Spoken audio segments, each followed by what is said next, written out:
តើថ្ងៃនេះអ្នកនឿយហត់ណាស់មែនទេសូមស្ដាប់ខ្ញុំបន្តិច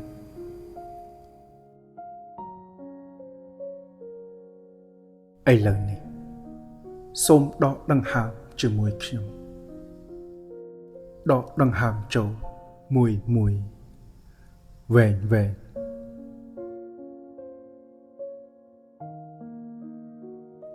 សូមសង្កត់ចិត្តអ្នកឲ្យបានស្ងប់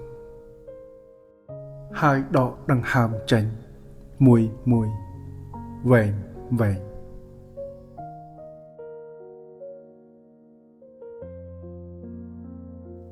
អ្វីដែលអ្នកគិតថាវាធ្ងន់សម្រាប់អ្នក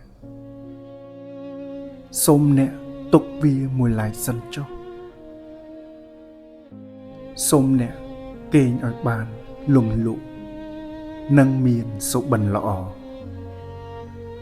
ហើយខ្ញុំនឹងនៅទីនេះដើម្បីអ្នក